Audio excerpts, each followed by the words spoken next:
मुझे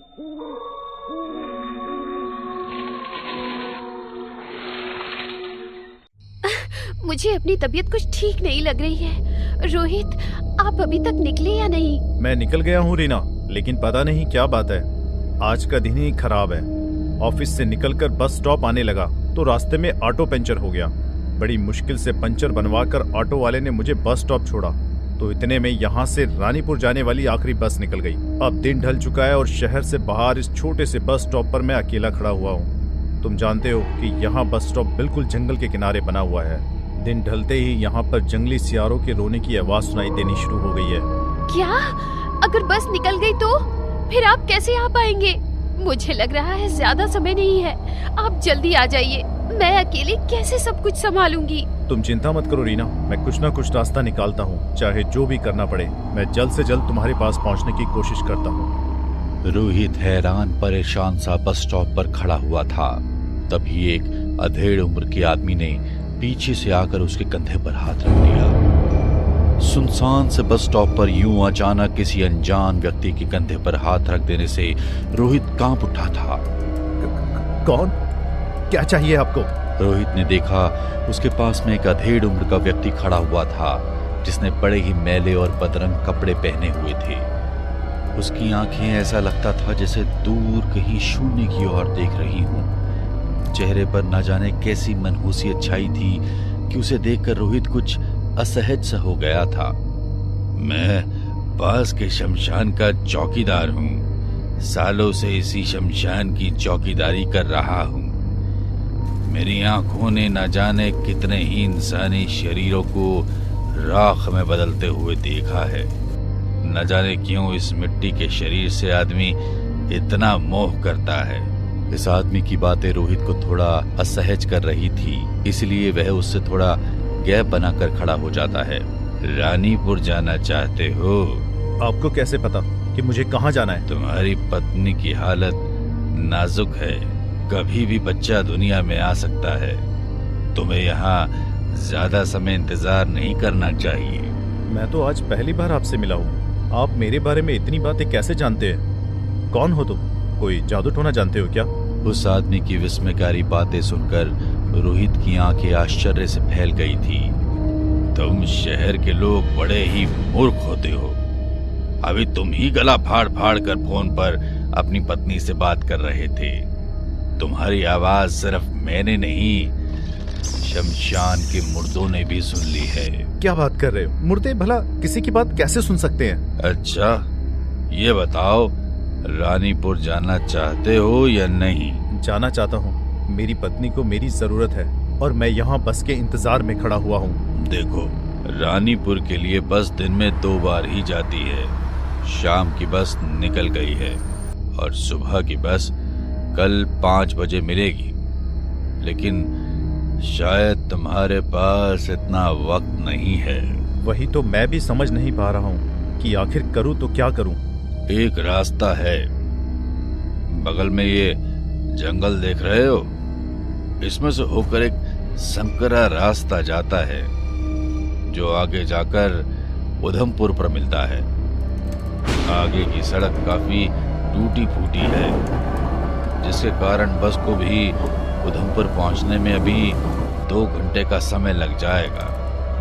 अगर तुम तेजी से जाओ तो बस के पहुंचने से पहले इस शॉर्टकट रास्ते की मदद से तुम उधमपुर पहुंच सकते हो और वहां से बस पकड़कर अपने गांव रानीपुर जा सकते हो। लेकिन इतनी रात को सुनसान जंगल में अकेला कैसे जा सकता हूँ? देख लो, अब ये तुम्हारे ऊपर है कि तुम्हारे लिए घर पहुंचना कितना जरूरी है। मैंने तुम्हें रास्ता बता दिया है, अब उस पर चलना न चलना तुम्हारी मर्जी है। इतना कहकर वह बूढ़ा वहां से बड़बड़ाते हुए अंधेरे में गायब हो जाता है। समझ नहीं आ रहा क्या करूं। इस आदमी पर भरोसा करके जंगल के रास्ते से उधमपुर के लिए निकल जाऊं या फिर सुबह तक यहाँ खड़े होकर अगली बस के आने का इंतजार करूं। अब इतनी रात को यहाँ से वापस शहर की ओर जाने के लिए कोई साधन नहीं मिलेगा। यहाँ खड़े रहकर सुबह होने का इंतजार करने की बजाय मैं जंगल के रास्ते आगे बढ़ने की कोशिश करता हूँ। यहाँ पर पूरी रात खड़े रहना भी सुरक्षित नहीं है, क्योंकि चारों ओर सिर्फ घना जंगल है। ऐसा सोचकर रोहित जंगल के रास्ते से उधमपुर की ओर निकल जाता है। रोहित ने अपने हाथ में पहनी घड़ी में समय देखा। घड़ी में अभी शाम के 7:30 बजे थे, लेकिन उसे सुनसान जंगल में साएं साएं और जंगली जानवरों के रोने की आवाज के कारण माहौल बहुत ही डरावना लग रहा था। ऐसा लग रहा था जैसे रात के 12 बजे का समय हो। डरावनी आवाजों पर ज्यादा ध्यान दिए बिना रोहित तेजी से पतले रास्ते पर चला जा रहा था।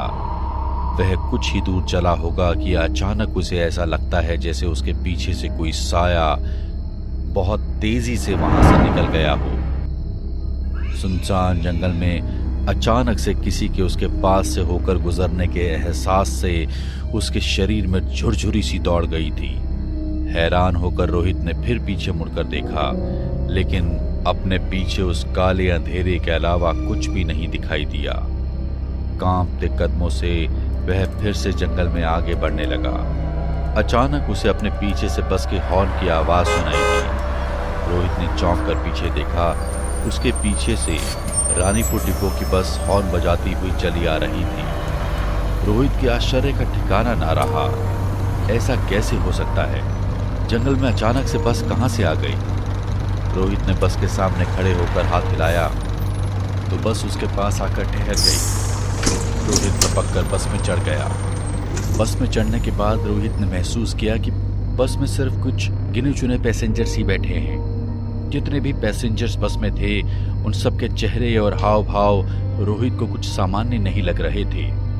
ना तो वे कुछ बोल रहे थे, ना ही पलके झपका रहे थे। उनकी पथराई बेजान सी आंखें भी देखने में बहुत खतरनाक लग रही थी।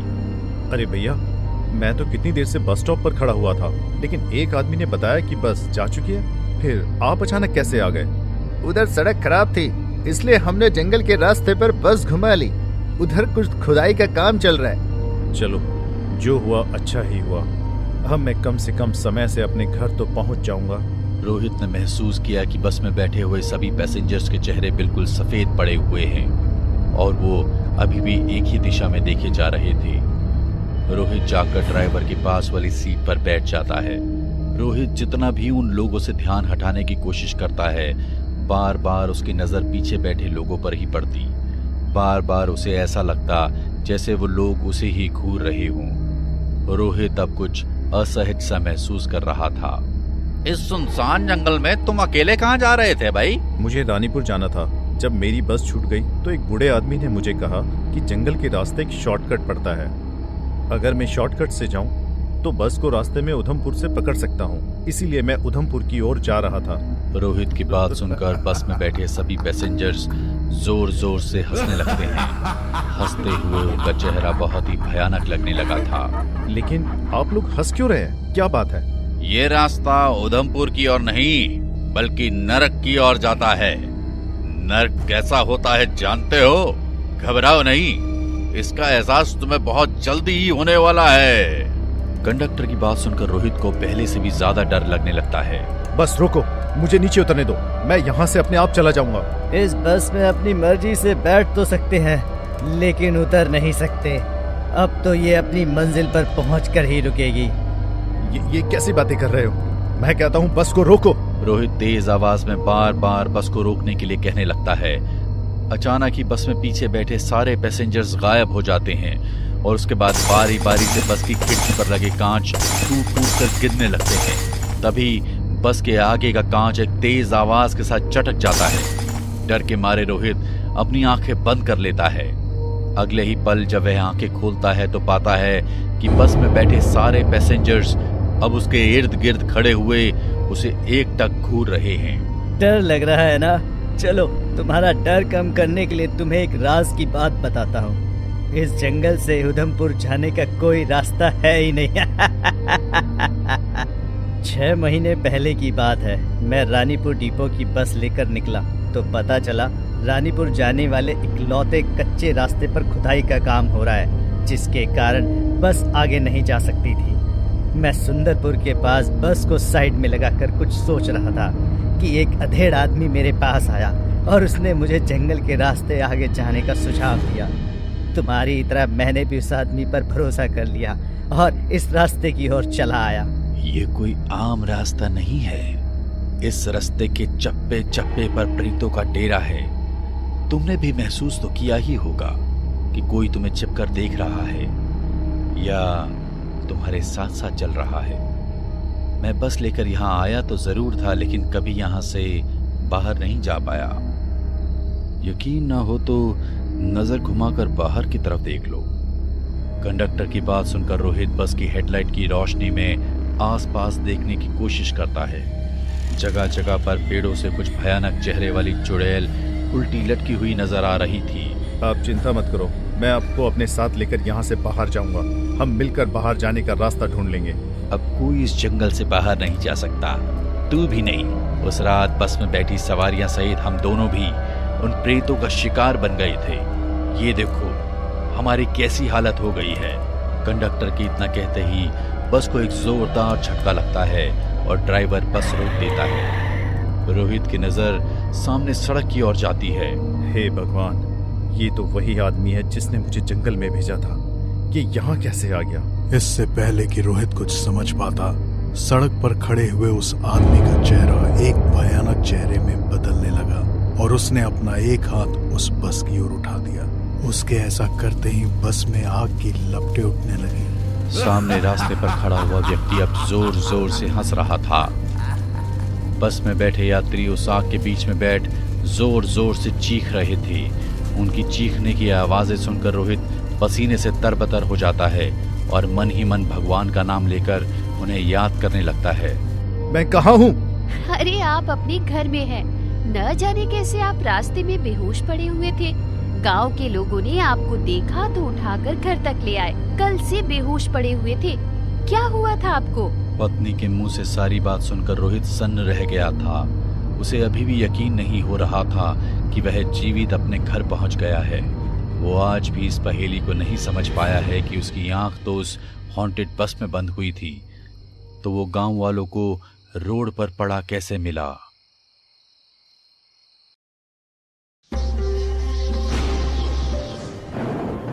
अर्जुन और सागर दोनों शहर के एक पीजी में रहते थे। दोनों अच्छे दोस्त थे और एक ही गांव से भी थे। वो कभी कभी पीजी से अपने गांव जाते थे, जिसके लिए वो हमेशा बाइक का इस्तेमाल ही करते थे। कॉलेज की छुट्टियां हो गई थी और दोनों घर जाने के लिए तैयारी कर रहे थे। उनका गांव 60 किलोमीटर की दूर पर था। शाम हो चुकी थी। दोनों निकलने की तैयारी कर रहे थे। निकलते ही उनकी बाइक का टायर पंचर हो गया और वो पंचर लगवाने के लिए चल गए। पहले से ही शाम हो चुकी थी और पंचर सही कराते कराते उन्हें 1.5 से 2 घंटे लग गए थे। रात हो गई थी और उन्हें उसी रात अपने गांव जाने के लिए निकलना पड़ा। दोनों जा रहे थे। सागर बाइक चला रहा था। आसपास कहीं खेत थे तो कहीं पेड़ थे। तभी एक जगह सागर ने बाइक रोक दी, जहां साइड से एक छोटी सड़क जा रही थी। यार ये शॉर्टकट है, यहाँ से हम जल्दी पहुंचेंगे। तू रहने दे शॉर्टकट, रात का वक्त है, हम रिस्क नहीं ले सकते यार। जो रास्ता सेफ है और हमें पता है उसी रास्ते से तू चल, रात को कोई दिक्कत ना हो जाए कहीं। अरे मैं गया हूँ इस रास्ते से पहले भी, बिल्कुल सेफ है, चिंता मत कर। तू गया है ना पक्का? हाँ हाँ। तभी सागर उस रास्ते पर बाइक ले गया। 15 मिनट बाद अचानक उनकी बाइक बंद हो गई और उनके दाईं तरफ एक शमशान घाट था। सागर बार बार बाइक को किक लगाता रहा पर बाइक स्टार्ट ही नहीं हो रही थी। अर्जुन काफी डर रहा था। अब क्या हो गया अचानक बाइक को? यार ये बाइक कहाँ आकर रुकी है? यहाँ तो शमशान घाट है। किक लगा रहा हूँ यार, स्टार्ट ही नहीं हो रही। तुझे पता था जब ये शमशान घाट है तो तू इस रास्ते से क्यों आया था? यार मैंने झूठ बोला था, मैं इस रास्ते पर पहले कभी नहीं आया। तभी अर्जुन बहुत ज्यादा घबरा गया और सागर के कंधों को पकड़कर जोर जोर से हिलाने लगा। यार जल्दी चल, जल्दी चल। अरे कैसे चलूं? बाइक ही स्टार्ट नहीं हो रही है। तुझे क्या हो गया अचानक से? मुझे शमशान घाट में कुछ दिख रहा है यार। कैसे पागलों वाली बातें करता है तू? ना मजाक नहीं कर रहा, तो चलना यार, वहाँ पर सच में कोई है। सागर शमशान घाट की तरफ देखता है पर उसे कुछ भी नहीं दिखाई देता है। उसे लगता है कि शायद सागर जानबूझकर उसे डरा रहा है। हे, तू मुझे क्यों बुद्धू बना रहा है? मुझे पता है वहाँ कुछ नहीं है। लेकिन सच्चाई ये थी कि अर्जुन को सच में वहां एक परछाई दिख रही थी। अंधेरा होने के कारण केवल एक काली आकृति ही दिखाई दे रही थी, पर सागर उसकी बात का विश्वास नहीं करता। ऐसा कर, तू बाइक को थोड़ा धक्का दे, शायद धक्का देने से स्टार्ट हो जाए। अर्जुन जल्दी से बाइक से उतर जाता है और बाइक को धक्का देता है। थोड़ी आगे जाने पर बाइक स्टार्ट हो जाती है। तभी अचानक अर्जुन वहां गिर जाता है और पीछे खिसकता जाता है, जैसे कोई उसे पैर से पकड़कर पीछे ले जा रहा था। अर्जुन चीखें मारता हुआ पीछे जाता है।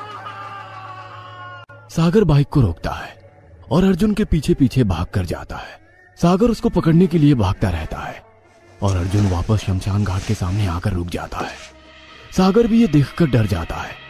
अब सागर और अर्जुन दोनों फिर से शमशान घाट के सामने खड़े थे। वह देखते हैं कि शमशान घाट में अंधेरे में उन्हें कई काली आकृतियां दिखाई दे रही है। दोनों डर से एक दूसरे को देखते हैं। उनके पसीने छूट रहे थे। वह भागकर बाइक की तरफ जाते हैं। तभी उनके पीछे एक भयानक सा आदमी आकर अर्जुन पर कूद जाता है और अर्जुन वहीं गिर जाता है। अर्जुन चिल्लाता है और वो आदमी उसके सीने पर नाखून मारने लगता है। सागर उस आदमी को पैर मार मार कर दूर कर देता है। ना जाने वो आदमी था या भूत, लेकिन वो दिखने में काफी डरावना था। अर्जुन और सागर बाइक तक पहुंचते हैं और सागर बहुत तेज बाइक चलाता है और शीशे में देखता है कि वो आदमी बहुत तेजी से उनके पीछे भागता हुआ आ रहा है। वो आदमी चिल्ला रहा था, रुक जाओ वरना मारे जाओगे, रुक जाओ वरना मारे जाओगे। सागर पूरी स्पीड से बाइक चलाता है और आखिर वो हाईवे पर पहुंच जाते हैं। दोनों की हालत डर के मारे बहुत खराब थी। दोनों ये डिसाइड करते हैं कि वो ये बात किसी को नहीं बताएंगे। आधे घंटे में ही दोनों अपने गांव पहुंच जाते हैं। सागर अर्जुन को उसके घर छोड़ देता है। अर्जुन के घर से 5 मिनट की दूरी पर ही सागर का भी घर था। 2 दिन बाद सागर को अर्जुन की मम्मी का फोन आता है और सागर फोन उठाता है। अर्जुन की माँ काफी परेशान थी और रो रही थी। क्या हुआ आंटी जी, आप परेशान लग रही हैं? बेटा अर्जुन को क्या हुआ है? जब से आया है अपने कमरे में ही बैठा है। आंटी कुछ नहीं हुआ, शायद उसकी तबीयत ठीक नहीं है तो वह ऐसा बैठा होगा। नहीं, ये उसकी तबीयत की बात नहीं है। वो बस अकेले कुछ अजीब सा बोलता रहता है। ना तो कुछ खा रहा है ना पी रहा है। तुम आकर उससे बात तो करो। सागर घबरा गया और वो अर्जुन से मिलने उसके घर जाता है। अर्जुन अपने गर्दन झुकाकर बैठा था और आगे पीछे हिल रहा था और लगातार कुछ बोल रहा था, लेकिन कुछ भी साफ सुनाई नहीं दे रहा था। अर्जुन क्या हुआ तुझे? आंटी बोल रहे हैं तू कुछ खा पी नहीं रहा। अर्जुन कोई जवाब नहीं देता तो सागर उसके कंधे पर हाथ रखता है और फिर से उससे पूछता है कि वो ऐसे क्यों कर रहा है। अर्जुन अचानक से अपनी गर्दन ऊपर करता है और बहुत गुस्से से उसे देखता है। उसकी आंखें पूरी काली थी। हाथ मत लगा मुझे। सागर उसे देखकर बहुत डर जाता है, क्योंकि सागर समझ चुका था कि ये अर्जुन नहीं था। उसकी आवाज भी ऐसी थी मानो 2-3 लोग एक साथ बात कर रहे हो। फिर अर्जुन खड़ा होकर एक कुर्सी को उठाकर दीवार की तरफ फेंक कर तोड़ देता है और एक कुर्सी को लेकर उस पर बैठ जाता है और दीवार की तरफ अपना चेहरा कर लेता है। फिर वहां उसकी माँ आती है। अर्जुन बेटा खाना तो खा ले, तुमने कुछ भी नहीं खाया है जब से तुम आए हो। वो अपनी माँ को नहीं देखता और अपनी माँ की तरफ पीठ करके दीवार की तरफ ही मुंह करके बैठा रहता है और अपनी माँ की बात का कोई जवाब नहीं देता। अर्जुन तू मेरी बात सुन भी रहा है या नहीं? बुढ़िया, क्या अर्जुन अर्जुन लगा रखी है? मैं अर्जुन नहीं हूँ। ये तेरा बेटा मुझे यहाँ लेकर आया है। मैं इसे मेरी जगह ले जाऊंगा, शमशान घाट में जहाँ मैं रहता हूँ। अर्जुन की माँ ये सुनकर बहुत डर जाती है और वो रोने लग जाती है। निकल जाओ मेरे कमरे से, मुझे अकेला छोड़ दो। सागर और अर्जुन की मम्मी कमरे से बाहर चले जाते हैं और आखिरकार सागर अब अर्जुन की मम्मी को पिछली रात की सारी बात बता ही देता है। अर्जुन की मम्मी ये बात सुनकर बहुत डर जाती है, क्योंकि वो इन सब चीजों में विश्वास रखती थी। वो समझ गई थी कि शमशान घाट से ही किसी आत्मा ने अर्जुन के शरीर में कब्जा कर लिया है और अब वो वही आत्मा अर्जुन के शरीर में प्रवेश करके अर्जुन को अपने काबू में किए हुए है। तभी उन दोनों को अर्जुन के कमरे से आवाज आती है, जैसे कोई दीवार पर कोई चीज मार रहा हो। वो दोनों अर्जुन के कमरे में जाते हैं और देखते हैं कि अर्जुन बार बार अपना सिर दीवार पर पटक रहा है। अर्जुन की माँ और सागर उसे पकड़कर रोकते हैं, लेकिन उसमें काफी ताकत थी। वो उन दोनों को धकेल रहा था जिससे सागर पीछे जाकर गिरता है, पर वो फिर से वापस खड़ा होकर अर्जुन को रोकने लगता है। अर्जुन की आंखें ऊपर चढ़ी हुई थी और वो अजीब से मंत्र बोल रहा था और लगातार जोर जोर से अपना सिर दीवार में मार रहा था। उसके सिर से खून भी बहने लगा और कुछ ही देर में वो बेहोश होकर गिर पड़ा। सागर और अर्जुन की माँ ये देखकर बहुत परेशान हो गए। डरे हुए तो वो पहले से ही थे। उन्होंने अर्जुन को बेड पर लिटाया। अर्जुन की माँ समझ गई कि ये डॉक्टर की बस की तो ये बात ही नहीं थी। सागर को भी बहुत पछतावा हो रहा था कि अगर वो शॉर्टकट से नहीं आया होता और अगर उसने अर्जुन की बात मान ली होती तो शायद अर्जुन के साथ ये सब ना हो रहा होता। तभी अर्जुन की माँ ने अपने पति को फोन किया, जो कि शहर में रहते थे, और उन्हें सारी बात बताई। आप जल्दी से घर आ जाइए, हमारा बेटा बहुत खतरे में है। ठीक है, तुम घबराओ मत, मैं जल्दी आ रहा हूँ। 1 घंटे में ही अर्जुन के पापा घर पहुंच जाते हैं और बेहोशी की हालत में ही अर्जुन को एक मंदिर में ले जाया जाता है। वह जैसे ही मंदिर की दहलीज पर पैर रखता है, उसकी आंखें खुल जाती है और वो बहुत जोर जोर से चिल्लाने लगता है, उछलने लगता है, क्योंकि वो मंदिर के अंदर नहीं जाना चाहता था। अर्जुन के पापा और सागर मिलकर उसे संभालते हैं और जबरदस्ती मंदिर के अंदर ले जाते हैं। वो मंदिर काफी पुराना था और मंदिर के पुजारी जी काफी माना हुआ व्यक्ति थे। तभी मंदिर के पुजारी जी उसे देखते ही समझ जाते हैं कि इस लड़के पर किसी आत्मा का साया है और वो उनको एक रस्सी देते हैं। अर्जुन के पापा और सागर उस रस्सी से अर्जुन के हाथ पैर बांध देते हैं और उसे जमीन पर बिठा देते हैं। अर्जुन बुरी तरह से चिल्ला रहा था, हिल रहा था, लेकिन अब वो बंधा हुआ था और खड़ा होकर चल नहीं सकता था। पुजारी जी उसके सिर पर हाथ रखते हैं तो अर्जुन पूरे जोर से चिल्लाता है, छोड़ दे पुजारी, वरना तो भी मारा जाएगा, छोड़ दे। आपके बेटे में एक ऐसे आदमी की आत्मा है जो जीवित रहते मंत्र विद्या करता था और इस आदमी की आत्मा ने शमशान घाट से आपके बेटे का पीछा किया है और इसके शरीर पर कब्जा कर लिया है। अब ये आपके बेटे को अपने साथ ले जाने आया है। ये सुनकर अर्जुन की मां फूट फूट कर रोने लगी और उन्होंने पुजारी जी से अपने बेटे को बचाने के लिए कहा। पुजारी जी ने अपने हाथ में पानी लिया और उस पर कुछ मंत्र बोले और अर्जुन पर छिड़क दिया। इससे अर्जुन कुछ देर के लिए बेहोश हो गया और पुजारी जी ने अर्जुन की मम्मी पापा को कुछ दूर आने के लिए कहा। वो उन्हें कुछ बताने वाले थे। आपके बेटे को बचाने का एक ही उपाय है, तुम आज उसके पहने हुए कपड़े को बिना धोए उसे शमशान घाट में ले जाओ और वहां जाकर आग लगा दो। चिंता मत करो, जब तक तुम नहीं लौटोगे मैं इस आत्मा को रोक कर रखूंगा। हालांकि तुमको ये कार्य आज रात को ही पूरा करना होगा। अर्जुन के पापा और सागर बेहोशी की हालत में ही अर्जुन के पैंट और शर्ट उतार लेते हैं और उस पर एक चादर ढक देते हैं।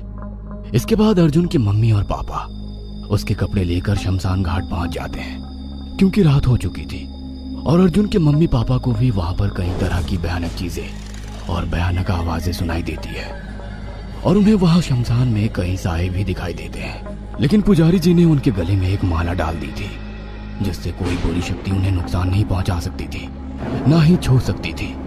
उनके आसपास काले साए उड़ रहे थे, लेकिन अपने बेटे को बचाने के लिए वो कुछ भी कर सकते थे। वहां जाकर वो उस कपड़े को आग लगा देते हैं। कई लोगों के भूत आत्माएं आकर उनके कान में चिल्ला रही थी। कोई रो रही थी, कोई तो जोर जोर से हंस रही थी, लेकिन उनके गले में पहनी माला से उनकी रक्षा हो रही थी। वहां दूसरी ओर अर्जुन को होश आ गया था और वो बुरी तरह से चिल्ला रहा था, लेकिन पुजारी जी ने उसको कंट्रोल में किया हुआ था। जैसे ही कपड़ों को आग लगती है, वैसे ही अर्जुन चीखें मारता है और उसकी रस्सियां भी अपने आप ही जोर से टूट जाती है और अर्जुन के शरीर से एक काली परछाई निकलकर उड़ती हुई दिखाई देती है और वो साया अचानक से गायब हो जाता है। तभी फिर से अर्जुन बेहोश होकर गिर जाता है और अब अर्जुन के शरीर से वो दुष्ट आत्मा बाहर निकल गई थी और वापस शमशान घाट में पहुंच गई थी।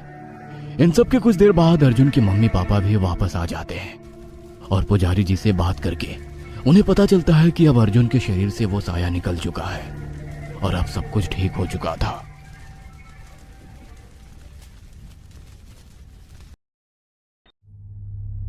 जैसे ही रवि ने देखा तो वहां पर अरुण की लाश गायब थी। अचानक रवि की निगाह उस घने पेड़ के ऊपर की ओर चली गई।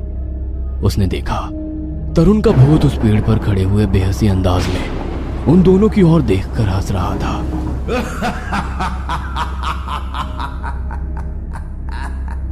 तरुण के हंसने की आवाज सारे जंगल में गूंजने लगी।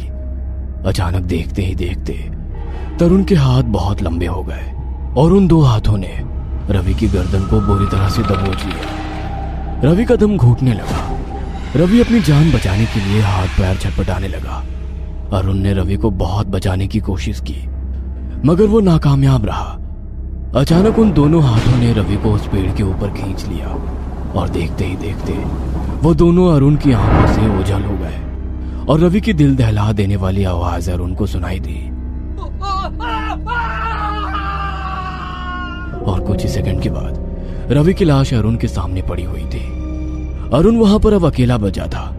कुछ घंटे पहले अरुण, रवि, तरुण तीनों दोस्त मिलकर अपने दोस्त ऋषि की शादी में उसके गांव जा रहे थे। ऋषि ने तीनों को कॉल करके अपनी शादी में गांव बुलाया। दोस्त की शादी पर तीनों खुशी के मारे एक साथ निकल पड़े।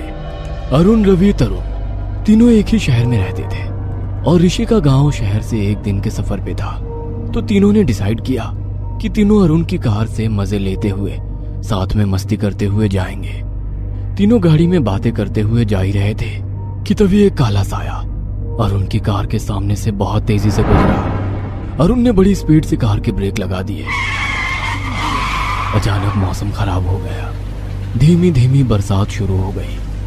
आसमान में काले बादल छा गए। बिजलियां कड़कने लगी। क्या बात है यार, अचानक गाड़ी क्यों रोक दी? पता नहीं, मुझे ऐसा लगा जैसे सामने से कोई गुजर कर गया हो। अबे चलती गाड़ी के आगे से कोई गुजर कर जाता तो अब तक इसी रोड पर मरा पड़ा होता। तेरा वहम होगा। वैसे ऋषि का गांव अब कितनी दूर रह गया है? लगभग 6 घंटे और लगेंगे। अरुण की बात सुनकर सभी दोस्त अरुण की ओर देखने लगे। यार इस रूट से तो 6 घंटे ही लगेंगे। क्यों ना हम कलीना वाले रूट से शॉर्टकट ले लेते हैं, वहाँ से केवल 2 घंटे में ही हम पहुँच जाएंगे। पागल हो गया है क्या? तुझे पता नहीं कि वो रास्ता बड़ा खतरनाक है। वहाँ पर लोगों की अक्सर लाशें मिलती हैं। कहीं ये शॉर्टकट हम लोगों को भारी ना पड़ जाए। ये सब बकवास है। ये मीडिया वाले भी ना टीआरपी के लिए कुछ भी बोलते हैं। हम उसी शॉर्टकट से चलेंगे। अरुण के बहुत समझाने पर भी उसके दोस्त नहीं माने। मजबूर होकर अरुण को उसी शॉर्टकट पर गाड़ी लेना पड़ा।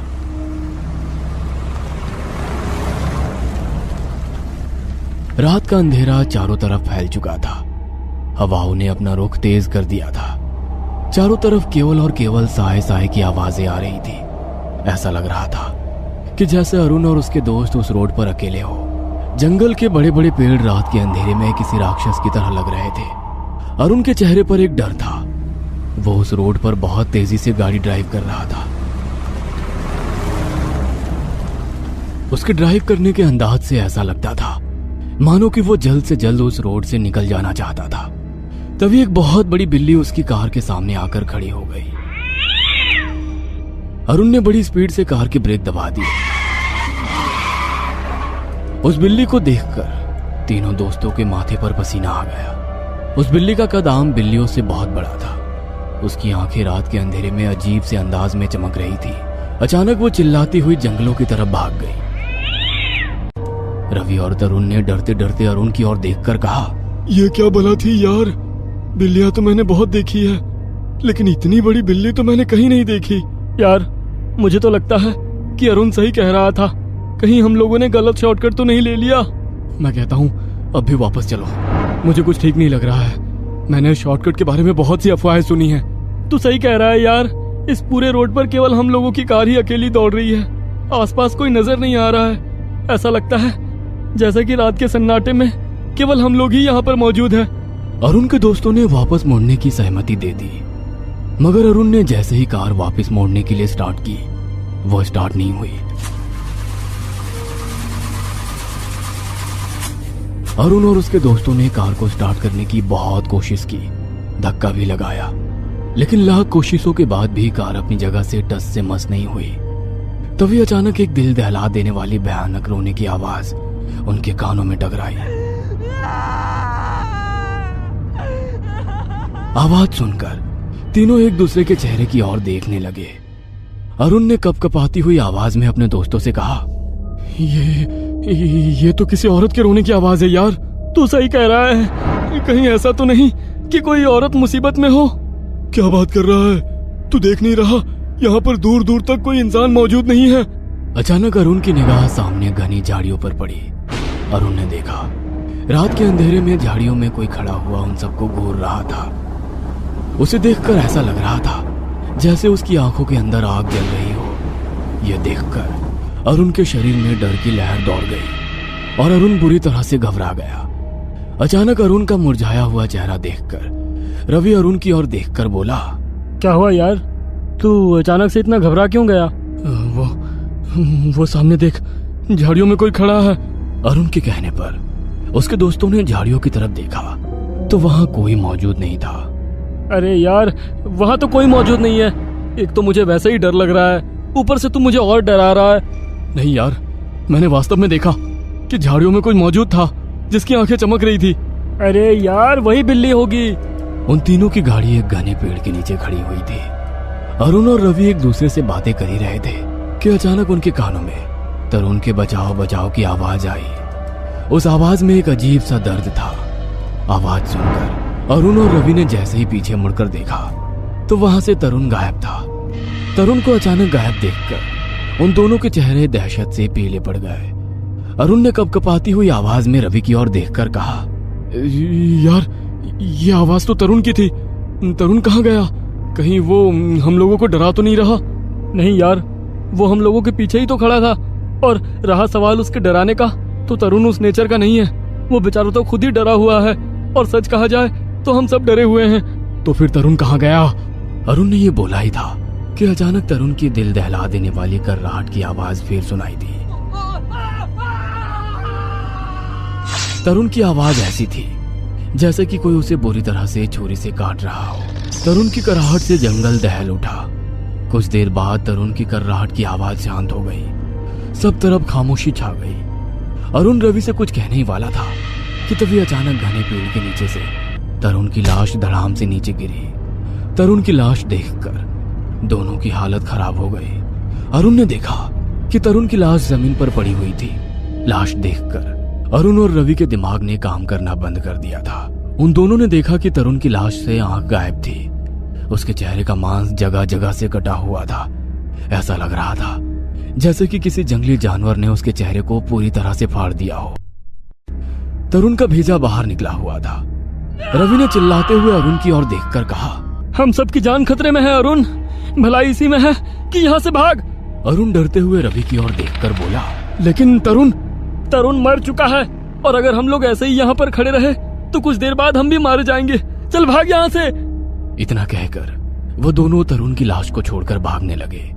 लेकिन उन दोनों के साथ एक अजीब प्रक्रिया हो रही थी। वो दोनों बहुत देर तक भागते रहे, लेकिन घूम फिर कर वहीं उस कार के पास वापस आ जाते थे। उन दोनों की सांस फूलने लगी थी। थक हार कर वो अपनी कार के बाहर ही बैठ गए। अरुण हाँफते हुए बोला, ये सब क्या हो रहा है यार? हम चाहे कितने भी दूर भाग कर चले जाते हैं, लेकिन घूम फिर कर वहीं वापस आ जाते हैं। मेरे भी कुछ समझ में नहीं आ रहा है। काश मैं तेरी बात उस वक्त मान लेता। हमें यह शॉर्टकट नहीं लेना चाहिए था। आखिर क्या राज है इस जंगल का? कौन है जो हमें मारना चाहता है? मैंने सुना है इस जंगल में काफी साल पहले आदिवासी रहा करते थे जो काला जादू करते थे। कहते हैं कि वो दुनिया से अलग थलग रहते थे। जब अंग्रेजों ने जंगल काट कर रोड बनाना शुरू किए तो इस जंगल के आदिवासियों ने अंग्रेजों को ऐसा करने से मना कर दिया। बदले में अंग्रेजों ने सारे आदिवासियों को जिंदा जला दिया।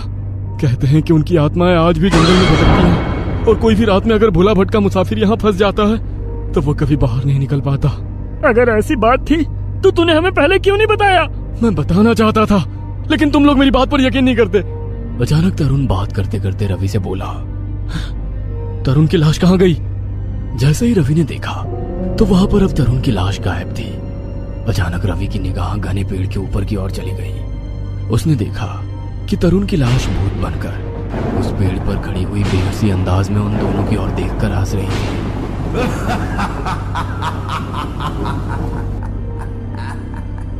तरुण की हंसने की आवाज सारे जंगल में गूंजने लगी। अचानक देखते ही देखते तरुण के हाथ बहुत लंबे हो गए और उन हाथों ने रवि की गर्दन को बुरी तरह से दबोच लिया। रवि का दम घुटने लगा। रवि अपनी जान बचाने के लिए हाथ पैर छटपटाने लगा। अरुण ने रवि को बचाने की बहुत कोशिश की, मगर वो नाकामयाब रहा। अचानक उन दोनों के हाथों ने रवि को उस पेड़ के ऊपर खींच लिया। देखते ही देखते वो दोनों अरुण की आंखों से ओझल हो गए। रवि की दिल दहला देने वाली चीख अरुण के कानों में टकराई। कुछ ही सेकंड के बाद रवि की लाश अरुण के सामने पड़ी हुई थी। अरुण वहां पर अब अकेला बचा था। उसके दोनों दोस्त मारे जा चुके थे। अरुण गुस्से में बोला, आखिर कौन हो तुम? उस पेड़ के ऊपर जो भी है सामने क्यों नहीं आता? अरुण ने इतना बोला ही था कि अचानक फिर से उसे झाड़ियों में चमकती हुई दो आंखें दिखाई दी। देखते ही देखते वो आंखें अरुण के बेहद करीब आ गई और सामने का मंजर दिल दहला देने के लिए काफी था। अरुण ने देखा उसकी आंखों के सामने एक लंबी चौड़ी औरत खड़ी हुई थी। वह दिखने में बहुत ही भयानक लग रही थी। उसकी आंखें आग की तरह जल रही थी। उसके हाथ पर बड़े बड़े पंजे थे। अचानक वो औरत अरुण की ओर देखकर भारी आवाज में बोली, बरसों पहले इसी जगह पर अंग्रेजों ने शॉर्टकट बनाने के लिए हमारे समुदाय के लोगों को जिंदा जला दिया था। उन्हें लगता था कि हम खत्म हो गए हैं, मगर वो नादान नहीं जानते थे कि ये आत्माएं कभी नहीं मरती। हम अपने समुदाय के अलावा दूसरे लोगों का चेहरा देखना पसंद नहीं करते। जब हम जिंदा थे तब भी हमने इस परंपरा का पालन किया और मरने के बाद भी हमने अपनी परंपरा को नहीं तोड़ा।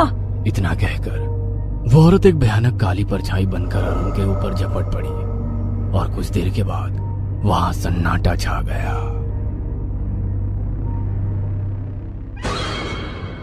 हमें पूरा यकीन है दोस्तों कि आप लोगों को ये कहानी जरूर पसंद आई होगी। अगर आपके साथ भी कुछ ऐसे अनकहे किस्से हो चुके हैं तो प्लीज हमारे साथ शेयर करें। हम जरूर अपने चैनल पर उनको दिखाएंगे। हमारी ईमेल आईडी नीचे डिस्क्रिप्शन बॉक्स में दी गई है, तो प्लीज हमारे वीडियो और चैनल को शेयर एंड सब्सक्राइब करें और बने रहे हमारे साथ ऐसे ही अनकहे किस्से और कहानियां सुनने के लिए।